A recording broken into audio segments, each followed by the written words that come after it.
देखते हैं forces of constants.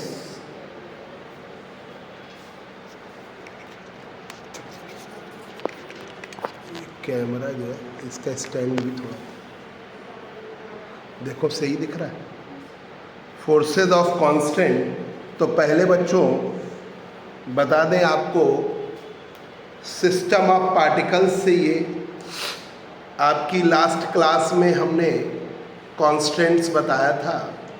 उसके आगे फोर्सेज ऑफ कांस्टेंट रेड दिखता रहेगा तो क्लास चल रही है ना।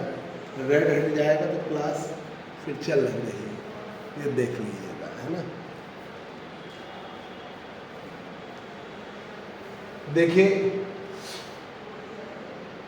Forces of constants, forces of constants, आपने सिस्टम ऑफ पार्टिकल लिया, ये आपको लेना है सिस्टम ऑफ पार्टिकल। ये जिसमें m1 मास पार्टिकल है, m2 मास पार्टिकल है, m3 मास पार्टिकल है, mn मास पार्टिकल। यहाँ पर पोजीशन में, यहीं पर ऑरिजिन मान लिया, position vector r1, r2, r3, r, ठीक है।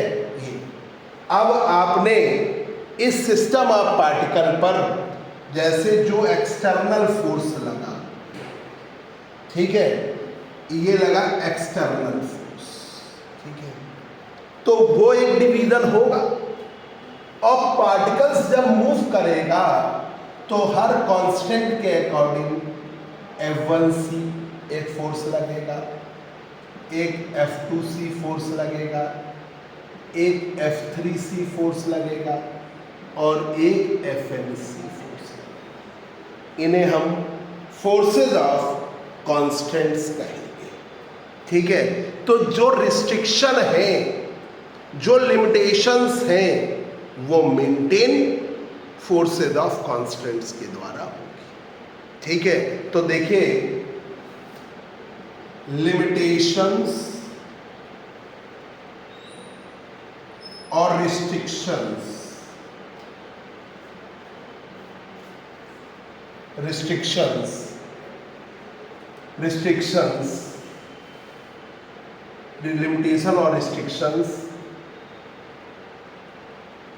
restrictions acting on the particles, acting on the particles by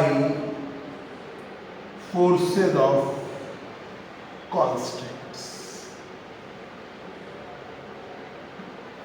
limitation और रिस्ट्रिक्शंस अलग लिखते हैं, लिमिटेशंस और restrictions acting on the particle by forces of constants. किसके द्वारा बनेंगी? फोर्सेज ऑफ कांस्टेंट्स के द्वारा बनेगी। जो लिमिटेशंस है, रिस्ट्रिक्शंस है, पार्टिकल्स पे बनेगी फोर्सेज ऑफ कांस्टेंट्स के द्वारा। Motion of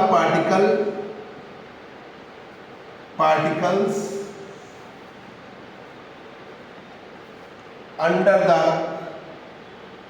under the forces of constants,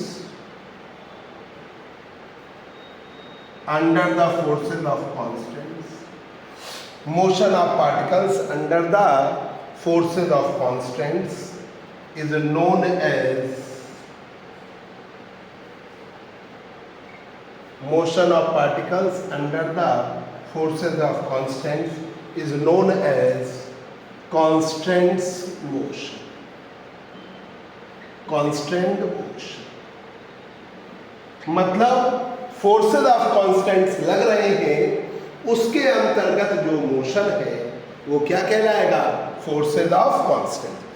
अब देखिए फोर्स की वैल्यू F, मान लीजिए फोर्स लग रहा है F, ith पार्टिकल Fi, ठीक है। I की वैल्यू 1, 2, 3, 4 एंड सो ऑन। ये I है 1, 2, 3, 4 एंड Fi की value FIC plus F I external, F I C plus F I external. F I C ये है फोर्सेज ऑफ कांस्टेंट,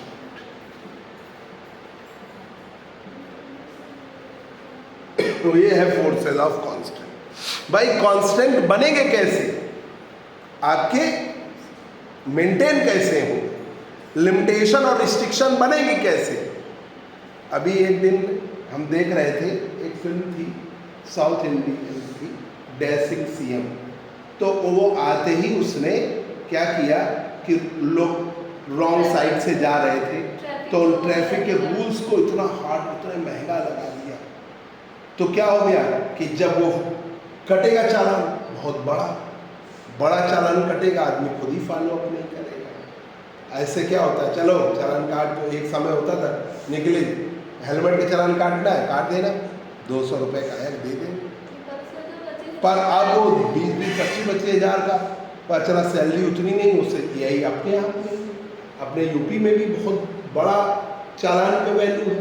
तो वो जो रिस्ट्रिक्शन है वो उस चालान से मेंटेन हो रही है, वैसे ही ये फोर्सेज ऑफ कांस्टेंट से ही आपका मेंटेन होगा। ठीक है, अब देखिए, और एफ आई एक्सटर्नल फोर्स, ठीक है, थ्योरी में चेंज होता रहता है तो उसकी चिंता न करना। अब आइए बच्चों, कोई दिक्कत तो नहीं।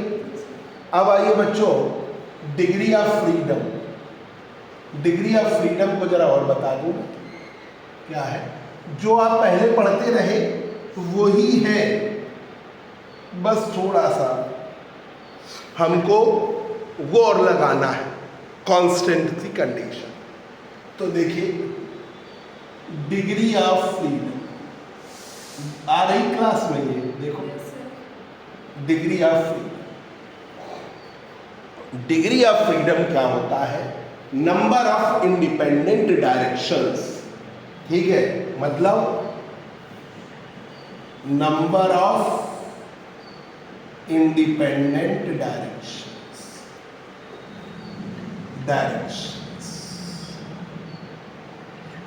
इंडिपेंडेंट डायरेक्शंस तो हैं, पर आपको कांस्टेंट्स ओबे करना है, obey the constants, obey the constants, constants obey करते हुए नंबर ऑफ इंडिपेंडेंट डायरेक्शंस। दूसरा देखिए, number of coordinates, number of coordinates, degree of freedom कितने, नंबर ऑफ कोऑर्डिनेट्स। अब आपने वही सिस्टम ऑफ पार्टिकल लिया, यही ऑरिजिन मानने की जगह आप ऑरिजिन ये मान, ठीक है, यहां पर एक्स एक्सिस, यहां वाई एक्सिस, m1 मास का particle position vector, m2 mass का particle position vector, m3 mass का particle position vector, mn mass का पार्टिकल पोजीशन वेक्टर। ठीक है, m1 का पोजीशन वेक्टर r1, m2 का पोजीशन वेक्टर r2, m3 का position vector r3। तो जब m1 के कोऑर्डिनेट्स की बात आएगी तो क्या आएगा, x1 y1 z। m2 के कोऑर्डिनेट्स की बात आएगी x2 y2 z। m3 के कोऑर्डिनेट्स की वैल्यू आएगी x3 y3 z। और mn के कोऑर्डिनेट्स की वैल्यू आएगी तो क्या आएगी, xn yn, ये कोऑर्डिनेट्स आएंगे। ठीक है, तो हर एक पार्टिकल के n पार्टिकल्स हैं, कोऑर्डिनेट्स कितने आ रहे हैं, 3। पार्टिकल कितने हैं, n, कोऑर्डिनेट्स कितने आ रहे हैं, 3। तो वो 3 कोऑर्डिनेट्स से डिग्री ऑफ फ्रीडम 3n हो गई। ठीक है, degree of freedom, freedom F से दिखाया 3n। अब इस 3n को कम या ज्यादा कर सकते हैं कांस्टेंट्स। कांस्टेंट्स लगेंगे तो उनसे कुछ ना कुछ फर्क पड़ेगा, तो वो कांस्टेंट्स की संख्या आप कमी करेगा कि पता चला रिस्ट्रिक्ट कर रहा है, ऑसिलेट कर रहा था, कोऑर्डिनेट्स 3 रिकवर कर रहा था, किसी पार्टिकल में 2 ही कर पाया, वाई पे मोशन ही नहीं हो पाया, तो वो कांस्टेंट्स क्या करेंगे, डिग्री ऑफ फ्रीडम कम करेंगे। तो के क्या है, number of constants, number of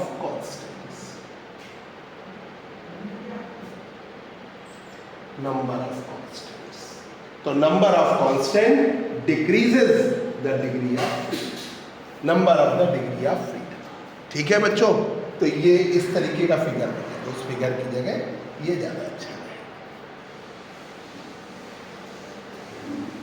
देखते हैं आज कैसी क्लास रिकॉर्ड होती है।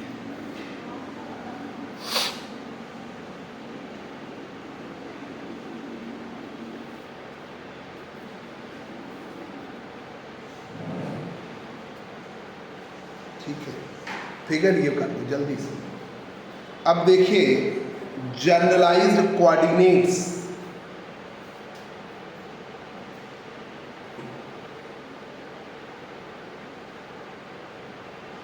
Generalised coordinates, generalised coordinates, generalised coordinates.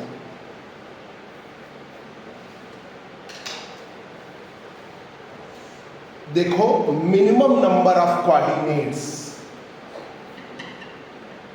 Minimum number of coordinates, minimum number of coordinates sufficient to describe, sufficient to describe, minimum number of coordinates sufficient to describe the motion of particles, motion of particles, minimum number of coordinates sufficient to describe the motion of particles or system of particles, or system of particles.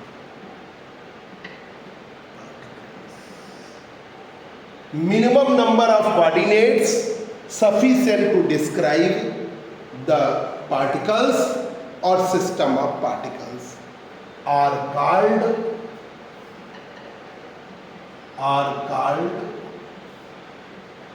generalized coordinates। उन्हें हम क्या कहते हैं, generalised coordinates.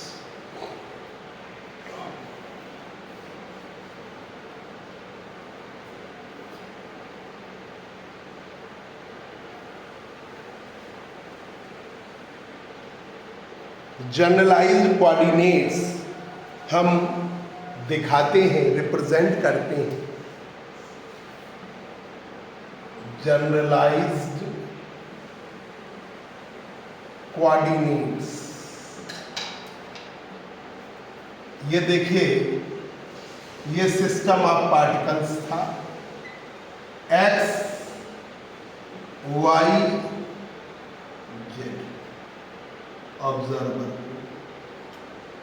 m1 mass का particle position vector r, m2 mass का particle position vector r, m3 mass का particle position vector r, mn mass का particle position vector r। ठीक है, अब इसका कोऑर्डिनेट हमने q1 लिया, इसका कोऑर्डिनेट हमने q2 लिया, इसका कोऑर्डिनेट हमने q3 लिया, और ऐसे ही चलते चले जा रहे हैं Q1, Q2, Q3, Q4, QF तक।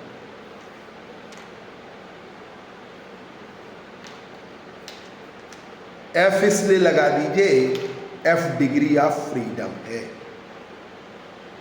और F की वैल्यू 3n तक जाएगी। देखो 3n, K तो कांस्टेंट है, हम छोड़ देते हैं। तो आपके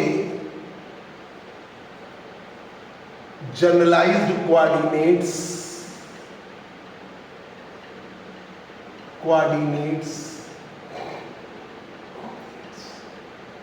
are represented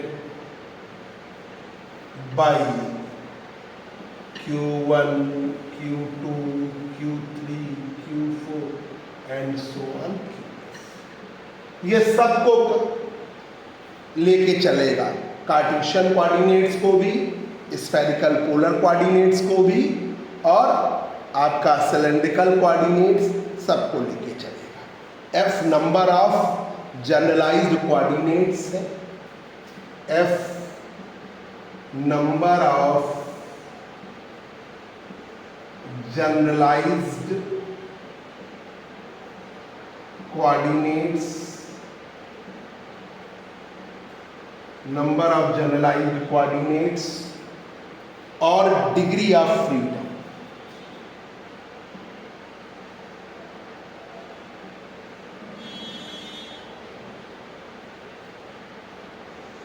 number of generalised coordinates और डिग्री ऑफ फ्रीडम।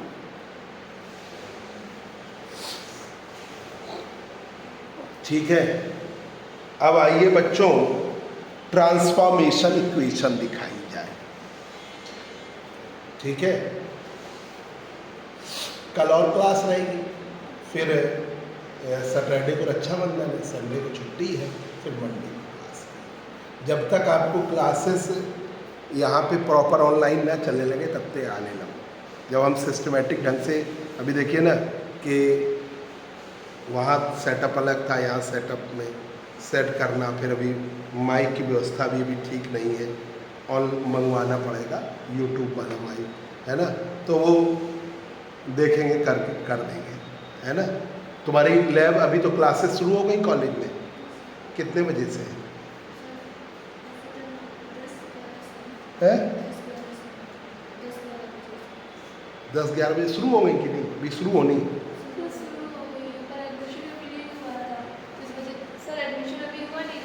रिजल्ट नहीं आया तो भी कैसे?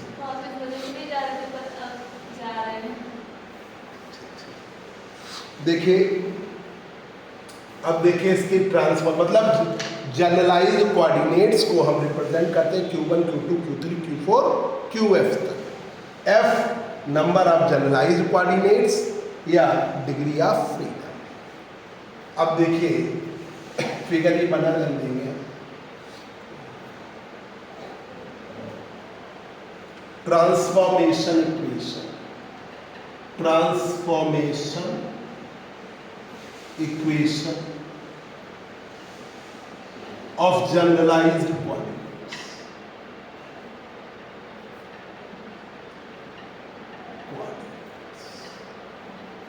Transformation equation of generalised coordinates की transformation equation.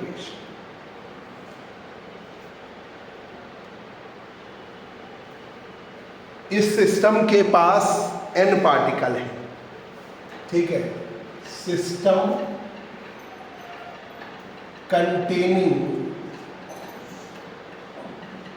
n number of particles,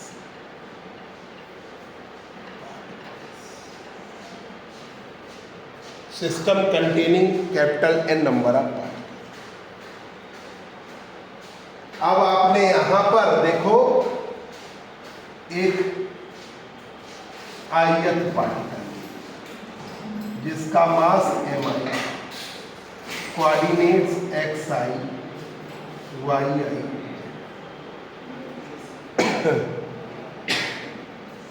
तो if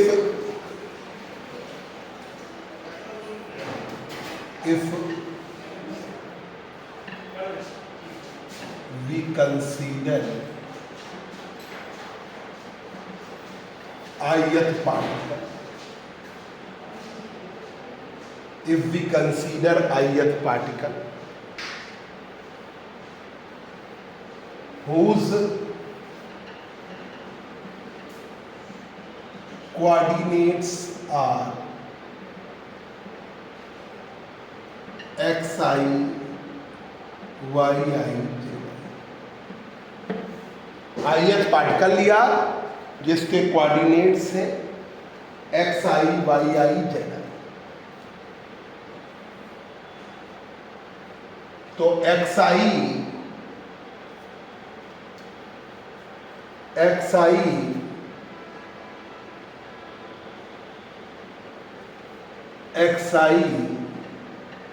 फंक्शन है q1, q2, q3, qf common,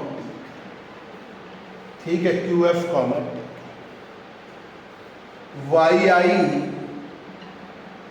function है q1, q2, q3, qf common. zi function है q1, q2, q3, qf common. इसका function है xi, function है q1, q2, q3, qf comma t का। अब इसी से इसका जनरल पोजीशन वेक्टर आ रहा है, जनरल पोजीशन वेक्टर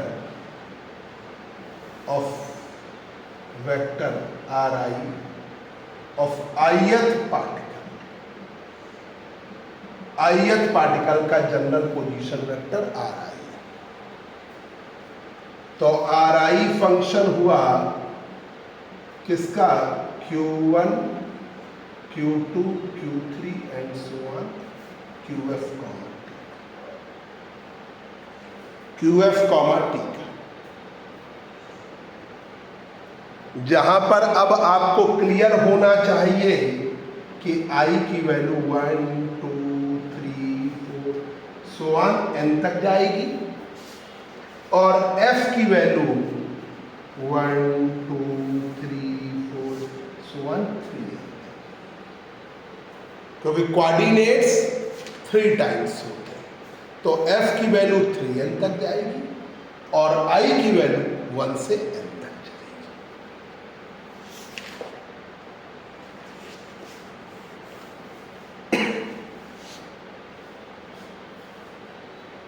अब आज आपको यहाँ तक इसलिए बताएंगे क्योंकि आपकी इसकी प्रैक्टिस हो जाए, तो कल इनके आगे के जनरलाइज नोटेशन है, generalize displacement, generalize velocity, generalize acceleration, ठीक है, एक बार प्रैक्टिस कर लीजिए। जनरलाइज मोमेंटम है ना, जनरलाइज फोर्स, यहाँ तक हम कर शॉर्ट में, मतलब बुक में बहुत बड़ा दिया रहता है, छोटे, ठीक है बच्चों। यहाँ देखते हैं क्लास की क्या पोजीशन है।